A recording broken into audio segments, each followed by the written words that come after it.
안녕하세요, 핸델입니다. 이번 시간에는 교양서적 단골 손님이죠. 흑채복사라는 것에 대해서 수업을 진행하겠습니다. 이게 양자역학 교양서적 보면 제일 처음에 나오는 이야기잖아요. 이게 양자역학을 태어나게 했습니다, 사실. 하지만 이게 양자역학의 핵심 이야기는 아닙니다. 제가 예전에 영상 올린 대로 양자역학의 핵심 논리는 사실 고유값 문제 같은 그런 이야기들이죠. 어떤 연산자가 있으면 그 연산자에 해당하는 파동 함수 구하고 고유값 구하고 기대값 구하고 그런 게 양자역학 핵심인데, 제가 이 흑채복사를 수업 주제로 왜 골랐냐면요, 핵심 이야기까지는 아니지만 어쨌든 양자역학이 태어나게 한 그런 어떻게 보면 고마운 문제, 그렇기 때문입니다. 일단 수업 진행하기 전에 제가 예전에 올려둔 파동의 자유도가 2라는 영상하고요, 그리고 볼츠만 인자에 대해서 설명한 영상, 그렇게 두 영상을 꼭 먼저 보고 오시길 추천합니다. 그 내용을 알아야 이 수업 내용을 알아들으실 수가 있습니다. 그럼 이제 수업 진행하겠습니다. 흑채라는 게 뭐냐면요, 간단히 말해서 반사는 안 하고 그냥 에너지를 다 흡수하는 거예요. 그러니까 흑채한테서 나오는 빛은 얘가 반사한 게 아닙니다. 자기가 흡수했던 걸 다시 방출하는 거예요. 그런 게 흑채입니다. 엑스맨 퍼스트 클래스라는 영화가 있잖아요. 거기에 보시면 메인 빌런인 세바스찬 쇼, 그 사람이 에너지 죄다 흡수해버리죠. 그러고서 다시 방출하죠. 그런 걸 100% 하는 게 흑채입니다. 전혀 반사를 안 하는 거. 흡수하고 방출만 하는 거. 이게 워낙 이상적인 물체라서 실제로는 존재하지 않습니다. 그런데 거의 흑채인 건 존재하죠. 대표적으로 태양이 흑채에 가깝습니다. 태양이 내는 빛은 얘가 반사한 빛이 아니고 대부분이 태양 스스로 방출한 빛이죠. 태양 안에서 수소 핵융합 반응이 일어날 테니까요. 네, 그런 게 흑채고, 이제 그 흑채에서 이제 복사 현상이 일어나서 빛이 방출된 거, 그게 흑채 복사입니다. 이거 연구하다가 양자역학이 세계 최초로 탄생했습니다. 근사적인 흑채 갖다 놓고 그거 뜨겁게 달구면서 학자들이 연구를 했겠죠? 네. 일단 세로축 보시면 이게 U라는 어떤 람다에 대한 함수, 이거 그냥 간단히 생각하셔서 에너지 밀도라고 보시면 됩니다. 그리고 람다는 파장이고요. 그래서 이제 뭐 예를 들어서 5000 켈빈으로, 절대온도 5000 켈빈으로 달궈 봤더니 그래프가 이렇게 나오고, 4000켈빈으로 달구었을 땐 뭐 이렇게 나오더라. 뭐 그런 겁니다. 그래서 이제 좀 덜 뜨겁게 달구었을 때 그 제일 높은 피크, 그 피크에 해당하는 파장이 좀 더 긴 파장으로 나왔다는 거죠. 더 뜨겁게 달구면 좀 더 짧은 파장. 네, 뭐 간단히 보면 이런 그래프인데요. 문제는 여기서 터집니다. 저 그래프가 설명이 안 돼요. 저 그래프를 나타내는 함수 형태가 이게 설명이 안 됩니다. 수학적으로 유도가 안 되고 이게 정말 당시의 학자들을 골치 아프게 한 문제입니다.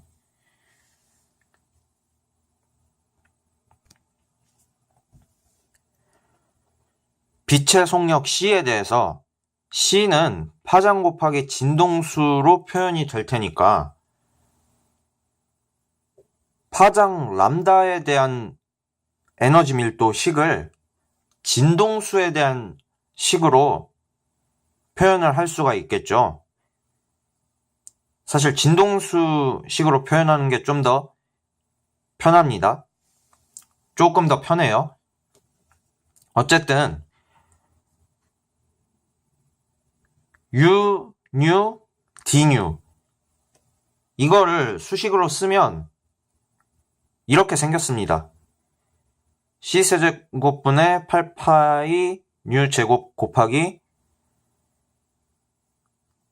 에너지 평균값 곱하기 dnu. 이 식이 왜 나왔는지에 대한 건 생략하겠습니다. 네, 이 식의 유도 과정은 제가 따로 설명 안 하고 뭐 인터넷이나 위키백과 같은 곳 참고해 주십시오. 양해해 주십시오. 제가 파동의 자유도가 2라고 설명드린 영상에서 언급했듯이 고전 물리학의 에너지 등분배 법칙이라는 그런 물리 법칙에 의해서 에너지 평균값, 그러니까 빛이라는 파동의 에너지 평균값이 저렇게 되는 겁니다. KT, 볼츠만 상수 곱하기 절대온도. 그런데 여기서 문제가 터집니다.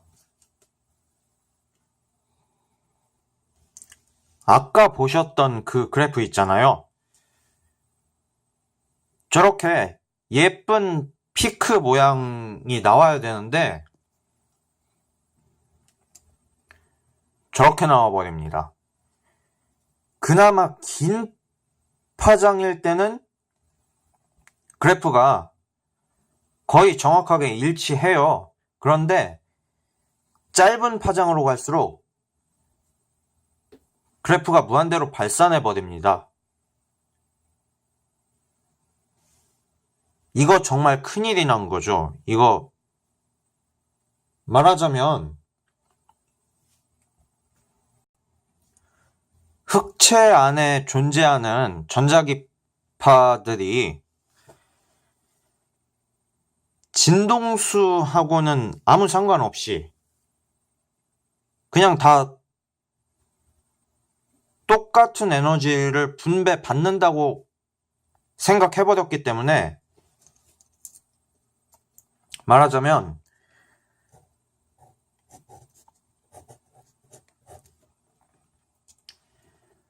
무수히 많은 KT를 다 더해버린 결과 무한대로 터져버린 겁니다. 그냥 쉽게 생각하시면 그런 거예요. 그러니까 에너지가 무한히 많아져 버린다는 거죠. 말도 안 되는 결론이 나온 겁니다.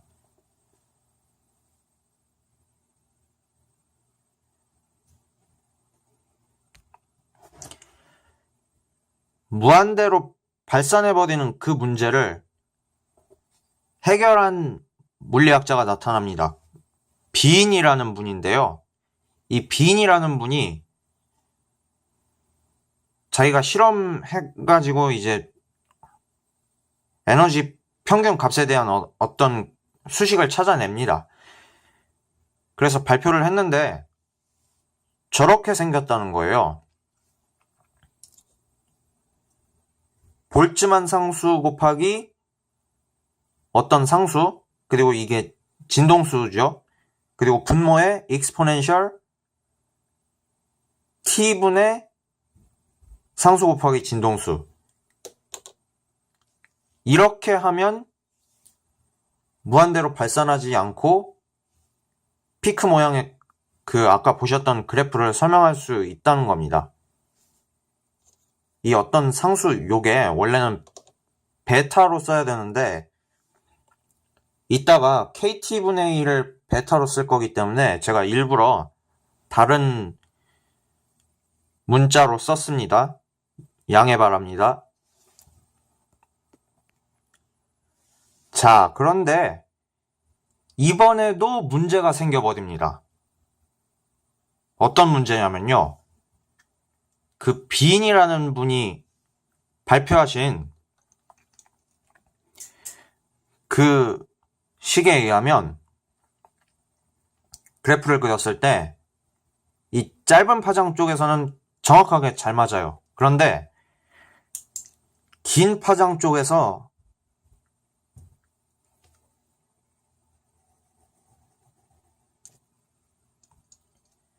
이렇게 살짝 안 맞아 버립니다.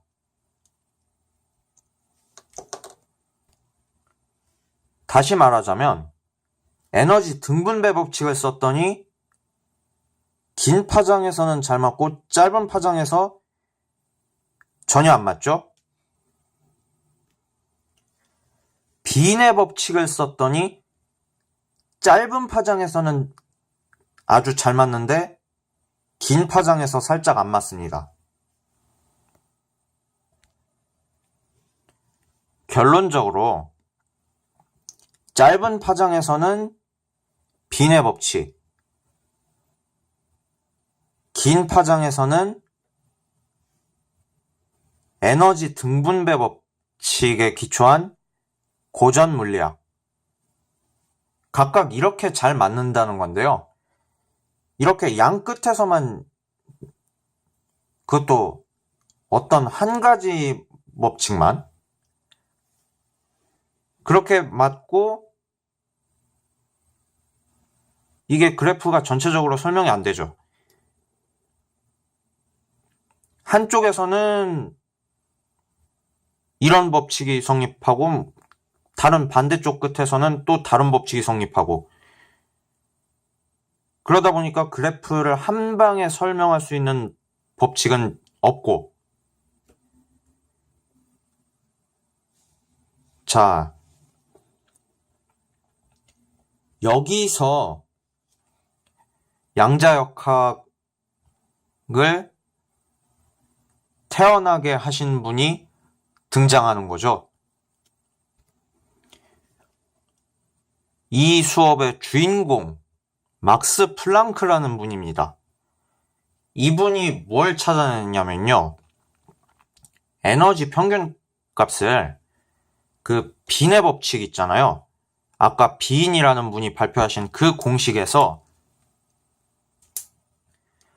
이렇게 분모에 마이너스 1만 해주면 정확하게 설명된다는 걸 찾아내신 겁니다. 볼츠만 상수 곱하기 빈의 상수를 플랑크 상수라고 정의를 하고요. kt분의 1을 베타라고 표현을 할 때 결론적으로 에너지 평균에 대한 식을 저렇게 가정을 하면 그래프에 대한 모든 문제가 깔끔하게 풀린다는 겁니다. 먼저 긴 파장, 그러니까 작은 진동수일 때 근사값을 보도록 하겠습니다. 테일러 전개를 이용한 근사식을 이용하면 작은 진동수, 그러니까 이 베타 hnu가 작은 값일 때 익스포넨셜 베타 hnu가 1 플러스 베타 hnu로 근사가 되죠. 즉, 이런 식으로 근사가 된다는 겁니다. 그러면 베타 hnu분의 hnu가 돼서 베타분의 1이 나오죠. 베타가 kt분의 1이니까 최종적으로 결론이 kt가 나오는 겁니다. 아까 긴 파장일 때 에너지 등분배 법칙을 이용한 공식이 잘 맞았던 거, 이제 잘 설명이 되죠. 이번에는 짧은 파장, 그러니까 큰 진동수에 대해서 생각을 해보겠습니다. 진동수 뉴가 크면, 그러니까 베타 h뉴가 큰 값이면 익스포넨셜 베타 h뉴가 엄청 큰 값이 되죠. 즉, 분모의 마이너스 1이 무시되는 겁니다. 얘가 무한대에 가깝게 큰 값이기 때문에 빼기 1을 해봤자 의미가 없어요. 따라서 에너지 평균이 익스포넨셜 베타 hν 분의 hν가 돼서 빈의 법칙이 등장하게 됩니다. 이제 아시겠죠? 왜 짧은 파장에서는 빈의 법칙이 잘 맞고 긴 파장에서는 빈의 법칙이 살짝 오차가 생겼는지,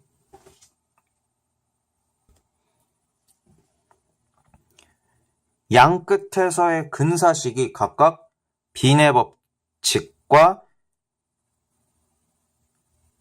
E는 KT 라는 것을 방금 확인했습니다. 이제 저 둘을 부드럽게 피크로 이어주기만 하면 되죠. 이렇게 매끄러운 피크 곡선이 나와서 처음에 보셨던 그래프가 정확하게 설명이 됩니다. 실험 결과를 설명하는 데에는 일단 성공했습니다. 그런데 플랑크의 입장에서 대체 에너지 평균에 대한 이 식이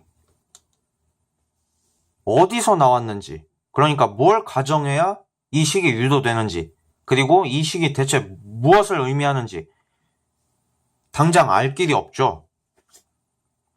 그래서 막스 플랑크가 정말 얼마 동안 잠도 제대로 못 자면서 계산을 했다고 합니다.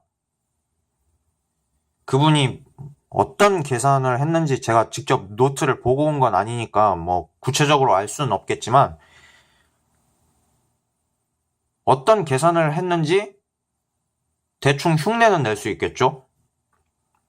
아마 무한등비급수 계산을 하셨을 겁니다. 고등학교 수학 시간에 배우는 그 무한등비급수요. 에너지 평균에 대한 식이 이것에다가 hν만 곱해주면 됐었죠. 그래서 저걸 무한등비급수에 대한 공식을 이용해서 전개를 해보는 겁니다. 그러기 위해서 저런 식으로 변형을 해요. 그냥 분모랑 분자에 똑같이 익스포넨셜 마이너스 베타 hν를 곱해준 겁니다. 그러면 익스포넨셜 마이너스 베타 hν 곱하기 n은 0부터 무한대까지 exponential 마이너스 n 베타 h 누를 더해준 무한등비급수. 자, 계산 결과가 이렇게 되겠네요. 그러면 얘도 시그마 안으로 포함을 시켜주게 되면 최종적으로 이런 무한등비급수가 나왔습니다. 시그마 n은 1부터 무한대까지 더할 때 exponential 마이너스 n 베타 h 누를 무한히 쭉 더한 거. 자, 제가 볼츠만 인자에 대한 내용을 설명드린 영상에서 말씀드렸다시피, 자, 이게 지금 정확하게 볼츠만 인자 형태로 생겼죠. 그때 이 마이너스 베타 여기에 곱해져 있는 이게 에너지라고 했습니다. 그렇기 때문에 결론적으로 에너지는 hν 자연수배, 정수배, 이런 결론을 우리가 알 수 있습니다. 즉, 흑체복사 문제에서 그 전자기파 에너지가 연속적으로 아무 값이나 가질 수 있는 게 아니고 플랑크 상수 곱하기 진동수의 자연수배만 허용이 됐던 겁니다. 에너지 분포가 부연속적인 거죠. 플랑크도 스스로 이 계산 결과에 충격을 받았다고 합니다. 에너지가 부연속적이라는 뜬금없는 결론은 당연히 고전 물리학의 위배가 되겠죠?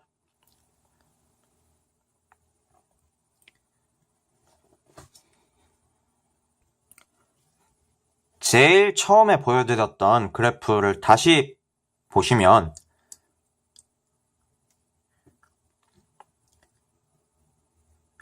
진동수가 지나치게 큰 에너지 알갱이, 그러니까 파장이 지나치게 짧은 에너지 알갱이는 거의 방출이 안 되는 겁니다.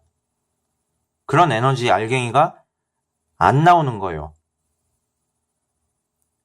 에너지 등분배 법칙에 따라서 골고루 분배되는 게 아니고 E는 nhν라는 식에 의해서 진동수하고 상관이 있는 에너지 값을 받아가는 거기 때문에 파장이 지나치게 짧은 빛에 해당하는 에너지 알갱이는 거의 안 나오게 됩니다. 방출이 안 돼요. 대신 어떤 피크가 이렇게 존재를 하게 되는 거죠. 물론 뜨겁게 달굴수록 그 피크가 짧은 파장 쪽으로 이동을 하게 되는 겁니다. 지금까지 흑체복사에 대한 수업이었습니다. 들어주셔서 감사합니다.